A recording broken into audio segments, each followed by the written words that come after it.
నాటి మా తండ్రి నాకు గొప్ప అవకాశం వచ్చేసి సమయంలో ఈ వాక్య పరిచయం గురించి నన్ను నిలబెట్టడానికి నేనైతే చెప్పాలనుకుంటున్నది సిద్ధపరిచి నా ద్వారా నా నోటి ద్వారా నా హృదయాంతరాల నుంచి నీ పలుకులు నాకు వినిపించింది. మన మరుగుల నుంచి సేవించాలన్న మంచి వాక్యం ద్వారా మా మనసును ఉత్తేజపరుస్తుంది. ఈ మనలో మహారాష్ట్రైన దేశం పట్ల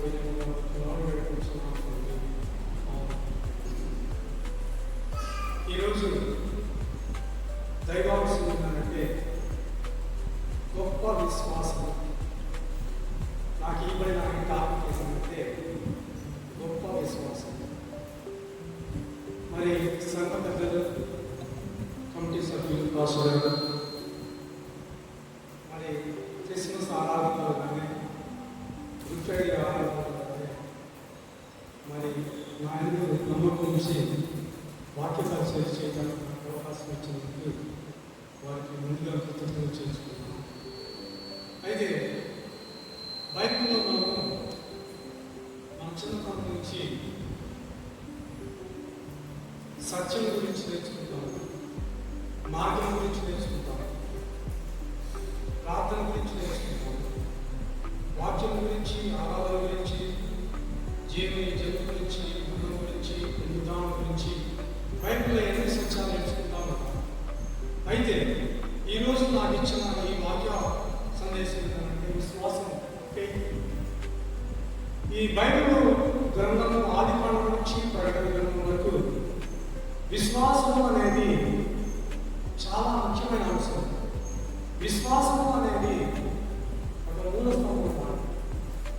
అయితే మనము చదివిన పాఠ్యాంశంలో మత్తయి సువార్త 15వ అధ్యాయంలో మరి 21 నుంచి మనం చదివితే అక్కడ 2 అంశాలు మీకు ఏంటంటే ఇక్కడ ఒక స్త్రీ ఉంది. ఆ స్త్రీ పేరు కనాను స్త్రీ. ఈ కనాను స్త్రీ అని అంటే యేసుక్రీస్తు వారు వాక్య పరిచయం చేస్తూ మరి ఈ ప్రాంతానికి వచ్చినట్టు మనం చూస్తూ ఉన్నాం. అయితే ఇక్కడ 21వ వచనంలో యేసు అక్కడి నుండి బయలుదేరి తూరు సీదోనుల ప్రాంతంలోకి వెళ్ళారు. ఇది ఎక్కడ జరిగిందనంటే తూరు సీదోను ప్రాంతంలో జరిగింది. ఈ సంఘటన అనేది మనం వాక్య ధ్యానం చేసిన అంశంలోని సంఘటన ఎక్కడ జరిగిందనంటే తూరు సీదోను అనే ప్రాంతంలో జరిగినది. ఈ ప్రాంత ప్రజలు మనకి ఎట్లా అంటే వాళ్ళు భక్తి జీవితం అనేది తక్కువగా ఉండిన వాళ్ళు. ఇంకోటి ఏంటంటే ఇక్కడ మనం గమనించిన ఈ స్త్రీ కనాను స్త్రీ అనేవాడు. కనానీయులు కూడా దేవునికి దూరమైన ప్రజలు. ఇక్కడ మార్కు సువార్త 7వ అధ్యాయంలో కూడా ఒకసారి మనం చూస్తే 7వ అధ్యాయంలో మార్కు సువార్త 7వ అధ్యాయంలో కూడా మరి ఈ కనాను స్త్రీ గురించి అక్కడ వాయినత్వం జరిగింది. అక్కడ కానీ మనం చూస్తే ఇక్కడ హెలికీ అని రాయబడ్డారు. అంటే ఏంటంటే ఈమె యూదులకు సంబంధించిన, ఇజ్రాయేలులకు సంబంధించిన వ్యక్తి కాదు. ఈమె అన్యురాలు. ఈమె దేవుని గురించి తెలుసుకొని విని ఆమె యొక్క కుమార్తెకి దెయ్యం బట్టి అస్వస్థతగా ఉంటే స్వస్థత కలుగుతుంది అనే నమ్మకంతో దేవుని దగ్గరికి వచ్చి దేవుని పాదముల మీద పడి ఆయన వేడుకుంటుంది. ఏమనంటే దేవా నా కుమార్తెకి స్వస్థత కావాలని అడుగుతుంటే యేసుక్రీస్తు ప్రభువు ఏం చేస్తున్నాడంటే ఆమె యొక్క విశ్వాసాన్ని పరీక్షిస్తున్నాడు. ఆమె యొక్క విశ్వాసాన్ని పరీక్షిస్తూ ఏమంటున్నాడంటే నేను అన్యజనుల దగ్గరికి రాలేదు, ఇజ్రాయేలు యూదుల దగ్గర నశించిపోయిన వారి గురించి వారికి వాక్యాన్ని చెప్పడానికి, వారికి స్వస్థతలు కలిగించడానికి, వారిని నాశనం నుంచి మరి తప్పించడానికి నేను వచ్చానని చెప్పి అక్కడ యేసుక్రీస్తు ప్రభువు చెప్తుంది. అక్కడ ఏమన్నాడంటే బల్ల మీద పడిన రొట్టె ముక్కల గురించి ఒక సాదృశ్యం చెప్తే ఆమె ఏమనుకుందంటే ఆ బల్ల మీద నుంచి కింద పడిపోయి పొరపాటు చేయడానికి కింద పడిపోయిన ఆ రొట్టె ముక్కని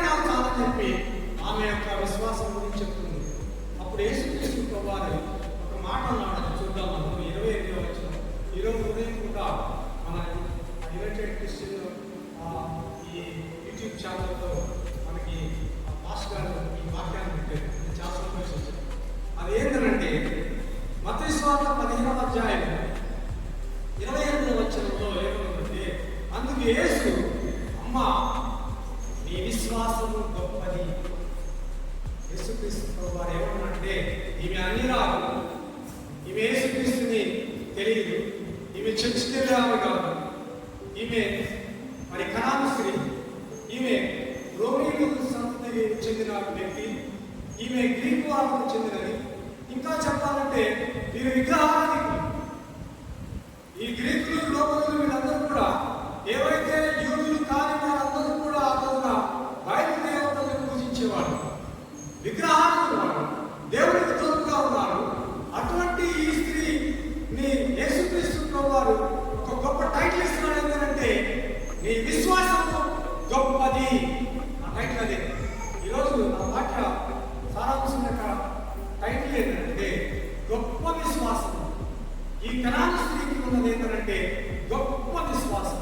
ఈరోజు మనందరికీ కూడా మరి ఎంతో కాలం నుంచి యేసుక్రీస్తు యొక్క ఆరాధనకు వస్తూ దేవుడితో పరిచయం కలిగి సంఘంలో మన ప్రాంతంలో ఉన్నాం. కానీ మన విశ్వాసాన్ని కూడా ఈరోజు మనం కొలుసుకునే, మన కొలత కొలుసుకునే సమయం వచ్చింది. అంతేకాకుండా మరి మత్తయి సువార్త, అదే మత్తయి సువార్త 8వ అధ్యాయం 10వ వచనంలో ఏమనుందంటే కపెర్నహూము గురించి ఉంది. కపెర్నహూములో శతాధిపతి ఆయన యొక్క మరి పనివాడికి ఆరోగ్యం బాగుండలేదని చెప్పి, పక్షవాయువు కలిగి ఉందని చెప్పి యేసుక్రీస్తు ప్రభువారి దగ్గరికి వచ్చి అడిగితే యేసుక్రీస్తు ప్రభువారు అది సాక్ష్యం మత్తయి సువార్త 8వ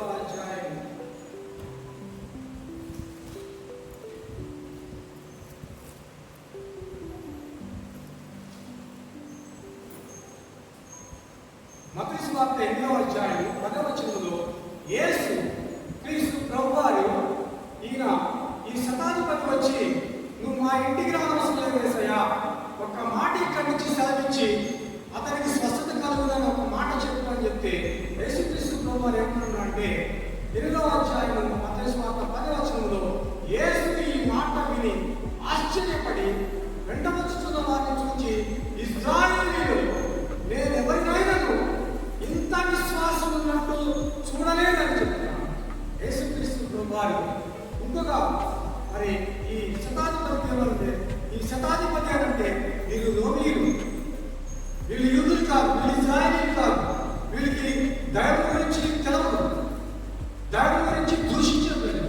వీళ్ళకి ఏమని యేసుక్రీస్తు ప్రభువారు ఒక టైటిల్ ఇస్తున్నా అంటే, ఈయన విశ్వాసం చూసి యేసుక్రీస్తు ప్రభువారు ఆశ్చర్యపడ్డాడు. ఇట్లా ఈ విశ్వాసము మరి ఎంతో కాలం నుంచి మరి ప్రార్థనకు వస్తున్న యూదుల్లో కూడా ఇటువంటి విశ్వాసం లేదు అని చెప్పి మరి అక్కడ స్పష్టపరిచినట్టు మనము చూస్తూ ఉన్నాము.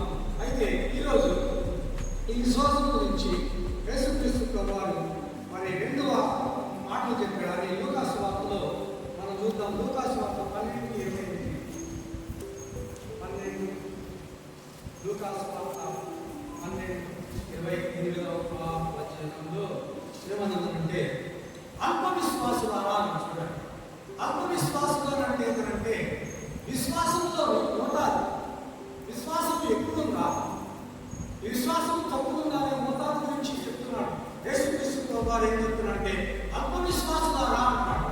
ఎవరి గురించి అల్పవిశ్వాసులారా అంటారంటే లోక సంబంధంలో, లోకంలో ఉండి మరి లోక విషయంలో జనులు ఆరాటపడుతూ ఏమి సంపాదించుమా, ఏమి తిందుమా, ఏమి కట్టుకుందామా అని మనం లోకంలో పరిగెత్తున్న వారి గురించి యేసుక్రీస్తు ప్రభువారు చెప్తున్న మాట ఏంటంటే ఆత్మవిశ్వాసులారా అంటే విశ్వాసం లేనివారా, విశ్వాసం లేనివాడు అని అక్కడ యేసుక్రీస్తు యొక్క ఉపదేశంలోని సారాంశం. ఇంకోటి ఏంటంటే ఆయన మొదట మీరు నా రాజ్యాన్ని కండి, ఈ లోక సంబంధమైనది కాదు అని చెప్పి అక్కడ ఆయన ఆత్మవిశ్వాసులారా అని చెప్పి చెప్తూ ఉన్నాడు. అదేవిధంగా మరి విశ్వాసం గురించి యేసుక్రీస్తు ప్రభువారు శిష్యులతో ఏమని చెప్పాడంటే లూకాసు వార్త 17వ అధ్యాయం 5-6 వచనాల్లో కనుక మనం చూసినట్లయితే అపోస్తలులు మా విశ్వాసం అభివృద్ధి పొందుమని దేవుడితో చెప్పగా ప్రభువు మీరు ఆవగిందంత విశ్వాసము కలిగి ఉన్నారు అని. ఆవగిందంత విశ్వాసము కలిగి ఉంటే మీరు మీ జీవితాలలో, మీ భక్తి జీవితాలలో, మీ ప్రార్థనా జీవితాలలో, మీ విశ్వాసం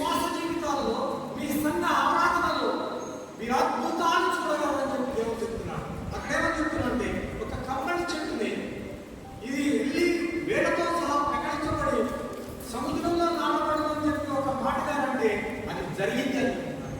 అంటే ఇక్కడ మనం కానీ గమనించాల్సింది ఏంటంటే యేసుక్రీస్తు ప్రభువు మన విశ్వాసం గురించి చెప్తున్నాడు. ఏమని చెప్తున్నాడు ఈ రోజు అంటే ఆమెనింత విశ్వాసం ఉందా లేదా, మన విశ్వాస పరిణామం చాలా చిన్నగా ఉందని చెప్పి గుర్తు చేస్తున్నాడు. ఆ చిన్నగా కూడా ఉందా లేదా అని చెప్పి ఈ రోజు ఈ గడిలో మనము పరీక్షించుకోవాలి. మన విశ్వాసాన్ని పరీక్షించుకోవాలి. మన విశ్వాసంలో మన భక్తి జీవితంలో మనం ఏ విధంగా ఉన్నామని చెప్పి మనము విశ్వాసం యొక్క కొలమానాల గురించి యేసుక్రీస్తు ప్రభువు ఈ రెండు అల్ప విశ్వాసం అన్నాడు, ఆమెనింత విశ్వాసం అన్నాడు. కాబట్టి ఈ రెండు గురించి కూడా మనం తెలుసుకున్న తర్వాత హెబ్రీయులకు రాసిన 11వ అధ్యాయం, మరి ఈరోజు నా బైబిల్ సందేశం మొత్తం ఈ హెబ్రీయులకు రాసిన గ్రంథంలో నుంచి వెళ్ళాలని నేను తలుచుకుంటున్నాను. 11వ అధ్యాయం 1వ వచనంలో ఏమంటే విశ్వాసం అనేది నిరీక్షింపబడిన వాటి యొక్క నిజస్వరూపమును అదృశ్యమైన యొక్క రుజువునై ఉన్నది. విశ్వాసం అంటే ఏంటంటే అదృశ్యమైన వాటిని దృశ్యముగా ఉంచడం. ఇది గురించి ఒక మాట 2వ కొరింథీయులకు రాసిన గ్రంథం 2వ కొరింథీయులకు రాసిన గ్రంథం 4వ అధ్యాయంలో చక్కగా క్లియర్ ఒక మాట 2వ కొరింథీయులకు రాసిన 4వ అధ్యాయం ఇది అందరూ చూసి తెలుసుకున్నాం. ఆఖరి వచ్చిన 2వ కొరింథీయులకు రాసిన పత్రిక 4వ అధ్యాయం 18వ నేను ఒకసారి చదువుతాను. ఇక్కడ 2వ భాగం ఏమంటే ఏదైనా దృశ్యమైనవి అనిత్యములు, అదృశ్యమైనవి నిత్యములు. దృశ్యమైనవి అదృశ్యమైనవి, దృశ్యమైనవి అనిత్యములు, అదృశ్యమైనవి నిత్యములు. ఇది నేను 3 సార్లు ఎందుకు చదివానంటే ఏదైతే ఇక్కడ లైట్ కనిపిస్తున్నది దృశ్యమైనది, మీరందరూ కనిపిస్తున్నారు దృశ్యమైనది, ఈ భూమి చెట్లు కనిపిస్తున్నాయి అన్ని కూడా దృశ్యమైనవి. మనకి కనిపించేవన్నీ కూడా అనిత్యములు, అశాశ్వతములు. ఇవి శాశ్వతమైన కాదు. నువ్వు నేను కూడా ఈ లోకంలో శాశ్వతమైన కావు. ఈ లోకము, ఈ భూగోళము, ఈ భూమిలో ఉన్న ఈ సృష్టించబడిన ప్రతి ఒక్కటి కూడా దృశ్యమైనది ఏంటంటే అనిత్యము, అది అశాశ్వతము, అది ఎంచబడినది, అది ఎంచదగినది కాదు. మనమందరం కూడా ఈ లోకంలో కూడా అంతరించిపోవాల్సిన సందర్భం ఒకటి ఉన్నది అని చెప్పి అక్కడ చెప్తున్నారు. దృశ్యమైనది అనిత్యము, అదృశ్యమైనది నిత్యము. ఇప్పుడు మనం మళ్ళీ 11వ హెబ్రీయులకు రాసిన 11వ అధ్యాయం 1లో మనం చూస్తే మనకి అక్కడ కానీ చూస్తే నిరీక్షణ ఉండాలి. విశ్వాసం అన్నది నిరీక్షించబడినట్టు నిజస్వరూపము. నిరీక్షణ అంటే ఏంటంటే ఈ అదృశ్యమైనది ఎక్కడ ఉన్నదంటే పైన ఉన్నది, ఈ లోకంలో లేదు. అదృశ్యమైనది ఏది అంటే లైఫ్, నిత్య జీవము అనేది మనకి కనిపించదు. అది నిత్యము ఉండే నిత్య జీవము అనేది ఎక్కడ ఉందంటే పరలోక రాజ్యంలో. ఈ లోకాలకు సంబంధంగా మనమందరం కూడా యాత్రికులు. ఇక్కడ కానీ మనం చూస్తే హెబ్రీయులకు రాసిన పత్రిక 11వ అధ్యాయంలో మరి 11వ వచనంలో ఏమన్నదంటే మనం పరదేశీయులు, యాత్రికులు. మనము ఇక్కడ ఉండాల్సిన వాళ్ళం కాదు. యాత్రికులు అంటే ఏంటంటే ట్రావెలర్స్. ఒక ప్రదేశం నుంచి ఒక ప్రదేశానికి నిత్యము ప్రయాణం చేసే ప్రయాణికులు, యాత్రికులు. ఒక చిన్న మ్యాథమెటికల్ ఈక్వేషన్ చెప్తాను. నాకు సుమారు 60 సంవత్సరాల వయసు. నా జీవిత యాత్రలో 60 సంవత్సరాలు అయిపోయింది. ఒకవేళ ఉదాహరణకి నేను 70 సంవత్సరాలు బతుకుతాను అనుకోండి, ఇంకా నేను ఎన్ని కాలం బతుకుతాను ఇంకా అంటే రిమైనింగ్ 10 years 60 ఏళ్ళు అయిపోయింది. 70 ఏళ్ళు నాకు దేవుడు ఇచ్చాడు ఉదాహరణ నాకు చెప్పకూడదు. ఇంకా 10 సంవత్సరాలు దాకా మనం గమనించుకుంటే మనందరం విశ్వాసులు ఈ యాత్రలో యాత్రికులుగా మన జీవితంలో కొంత కాలాన్ని గడిపేసే అయిపోయింది. అది ఏ విధంగా గడిపాము? విశ్వాస పద్ధతిలో గడిపామా, విశ్వాసం లేకుండా గడిపామా, అదంతా కూడా దేవుడికి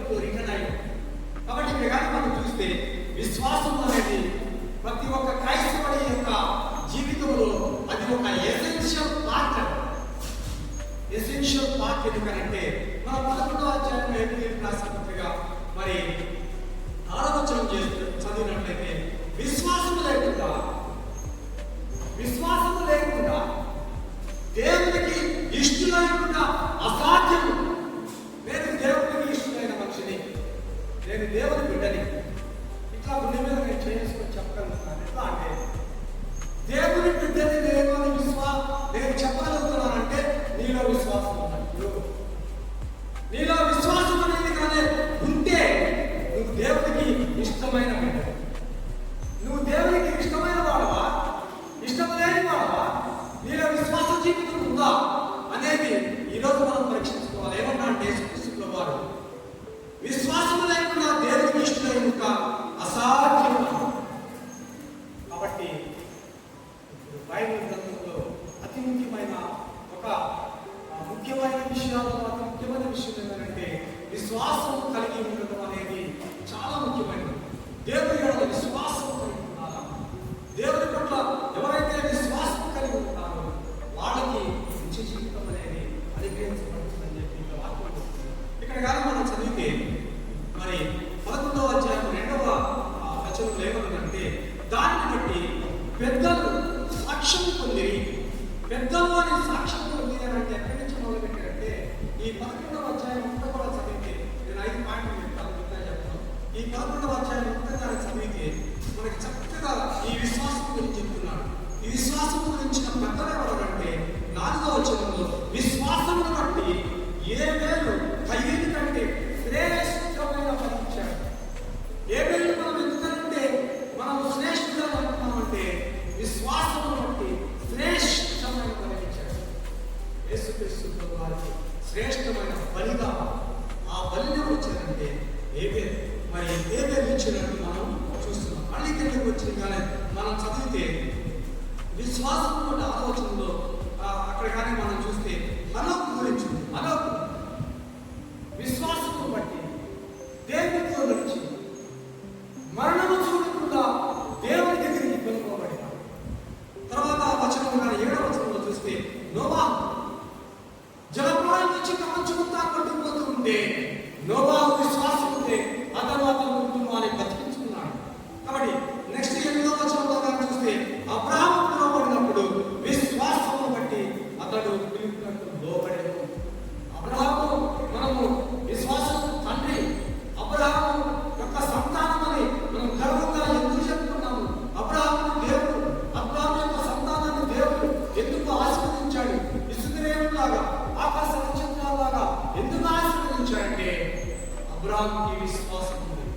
స్టార్ట్ ఫ్రమ్ హియర్ అని చెప్పాడు అబ్రహాముని దేవుడు. నమ్మంటే ఆయన ఎందుకని అడగ అబ్రహాము ఏమన్నా అంటే నీకు లేక పుట్టిన ఒక్కడే కొడుకు, నీకు వృద్ధాప్యంలో పుట్టిన ఒక్కడే కొడుకు అయినా ఇస్సాకుని నాకు బలి అన్నాడు. అనగానే చేస్తాను. విశ్వాసంలో అబ్రహాము మనకు తండ్రి. ఎందుకు విశ్వాసంలో తండ్రి ఎందుకనంటే ఆయన విశ్వాసము అంత గొప్పది. కాబట్టి ఇక్కడ కానీ మనం చూస్తే అబ్రహాము గురించి నేర్చుకున్నాం. మన ఆదివారం మోషే గురించి మనం కొన్ని విషయాలు నేర్చుకున్నాం. అక్కడ కానీ మనం చూస్తే మరి ఆ 11వ వచనము అధ్యాయం 11వ వచనము 24 చిన్నప్పుడు చాలా నేర్చుకున్నాను. మోషే పెట్టబడేటప్పుడు విశ్వాసమును బట్టి ఐగుప్తీతనము కంటే యేసుక్రీస్తు ప్రభువుతో శ్రమల పడటం ఇష్టము అని చెప్పి మనమందరం కూడా ఎట్లా ఉండాలంటే నువ్వు యేసు కావాలా, నీకు డబ్బులు కావాలా, నీకు యేసు కావాలా, నీకు స్థలం కావాలా, నీకు యేసు కావాలా, నీకు బంగారం కావాలంటే మనం దేవుడిలో చెప్తాము. చాలా ఆలోచన ఇది కానీ మనం చూస్తే మోషే ఏమన్నాడు? తర్వాత వచనంలో పడుతుంది అక్కడ ఫరో కుమార్తె యొక్క కుమారుడు అనిపించుకున్నట్టు ఒప్పుకొనలేదు. దేవుని ప్రజలతో శ్రమ పడటానికి ఐగుప్తీ ధనాన్ని మొత్తాన్ని రికార్డులను వాళ్ళ ఆస్తుల మొత్తాన్ని కూడా మోషే వదిలేశాడు. మరి ఫరో యొక్క కుమార్తె అని అనిపించుకోవడం ఇష్టం లేకుండా ఇశ్రాయేలుని వాగ్దానంలో నడిపించడానికి మరి దేవునితో ఏర్పాటు చేయబడటానికి కారణం ఏంటంటే మోషే యొక్క విశ్వాసం. దానికి కిందకు వస్తే మోషే ఎర్ర సముద్రం మాయ చేసి దాని కిందకు వస్తే విశ్వాసమును బట్టి కోడి నేలలో 29వ వచనంలో ఏమన్నంటే 11 ఎబ్రియల్ రాసిన 11:29 విశ్వాసమును బట్టి వారు కోడి నేలలో ఆరిన నేలలో మరి ఐగుప్తు నుంచి కనానుకు వస్తే మరి రాహబు గురించి మనకు ఉంది. తర్వాత విశ్వాసం అనే దానికి ఇశ్రాయేలీయులు 7 దినములు ఎరుకో గోడల చుట్టూ తిరగడం వల్ల ఆ ఎరుకో గోడలు కూలినవి అని చెప్పి విశ్వాసం గురించి మళ్ళా మనకి తర్వాత వచనంలో చూస్తున్నాం. తర్వాత వచనంలో మనకి ఏమనుందంటే గిద్యోను, బారాకు, సంసోను, యెఫ్తా, దావీదు, సమూయేలు విశ్వాసమును బట్టి దేశములను జయించారు. విశ్వాసమును బట్టి సింహము యొక్క నోళ్ళను మూయించారు. కాబట్టి విశ్వాసము అనే దాని గురించి మనం చెప్పుకుంటా ఉంటే ఈ విధమైన మరి వాక్య సందేశాలు మనకి తెలుస్తూ ఉంది. కాబట్టి ఈరోజు ఆఖరిగా నేను ఏం చెప్తానంటే హెబ్రీయులకు రాసిన పత్రిక 11వ అధ్యాయం 10వ వచనంలో ఏమన్నానంటే దేవుడు దేనికి శిల్పియు నిర్మాణం అయినాడు ఆ పునాదులు గల ఆ పట్టణ కొరకు అబ్రహాము ఎదురు చూచెను. ఏ పట్టణం గురించి అబ్రహాము ఎదురు చూస్తున్నాడు? వీళ్ళందరూ కూడా వాళ్ళ యొక్క జీవిత కాలాన్ని కొన్ని వేల సంవత్సరాల క్రితం ముగించేశారు. ఇప్పుడు మనం ఉన్నాము, మనం వారి గురించి చదువుతున్నాము, వాళ్ళ యొక్క విశ్వాస జీవితాల గురించి మనం చూస్తూ ఉన్నాము. వీళ్ళందరి యొక్క నిరీక్షణ ఏంటంటే, వీళ్ళ యొక్క విశ్వాసం ఏంటంటే ఆ పునాదులు కలిగిన ఆ పట్టణం ఆ నూతన యెరూషలేముకి వారసులు కావాలి అనేది వీళ్ళ యొక్క విశ్వాసం. మనం ప్రకటన గ్రంథము అందులోనే చూసినట్లయితే 22వ వచనంలో 22వ అధ్యాయంలో ఏమనుందనంటే స్ఫటికము వలె వెలియుచున్న జీవజలము యొక్క నది దాని యొక్క మధ్యలో నిండిపోతుంది, రాజ మార్గంలో నుంచి పోతుంది, జీవ వృక్షములు ఉన్నాయి. అక్కడ దేవుని యొక్క గొర్రెపిల్ల యొక్క సింహాసనం ఉంది. అది దేవుని, అది నూతన యెరూషలేము. ఆ నూతన యెరూషలేము అనే ఆ గమ్యానికి చేరడానికి మన యాత్రని కొనసాగించాలా, మన పరిశుద్ధ యాత్రని కొనసాగించాలా. మన విశ్వాసం ఏంటంటే, క్రైస్తవుల యొక్క నిరీక్షణ విశ్వాసం ఏంటంటే యేసుక్రీస్తు ప్రభువారు ఆయన యొక్క అమూల్యమైన ప్రాణాన్ని నాగ నుంచి త్యాగం చేశాడు. యేసుక్రీస్తు ప్రభువారు అతని యొక్క అమూల్యమైన రక్తాన్ని సిలువలో చిందించాడు. యేసుక్రీస్తు ప్రభు యొక్క రక్తము చేత ప్రాణము చేత నన్ను నిన్ను విమోచించాడు. మనము విమోచించబడిన క్రయధనం అతను డబ్బులు పెట్టి ఏ విధంగా మన కొంటాము, ఆ విధంగా అతని యేసుక్రీస్తు ప్రభు యొక్క రక్తము చేత మనమందరినీ కూడా శుభ్రం చేసి మన పాపములన్నింటినీ కూడా కడిగి మనల్ని పరిశుద్ధం చేసి మనల్ని ఆయన యొక్క వారసులుగా, ఆయన యొక్క కుమార్తెలుగా మార్చుకున్నాం. కాబట్టి ఈరోజు యొక్క దైవ సందేశం ఏంటంటే మన విశ్వాసం కూడా దేవునిలో స్థిరముగా ఉండాలి. ఆ విశ్వాసం ద్వారా మన పూర్వీకులు ఏ విధమైన త్యాగాలు చేశారు, ఆ విశ్వాసం ద్వారా దేవుని యొక్క ఆ నిజ స్వరూపాన్ని ఏ విధంగా తీసుకున్నారు, దేవునిలో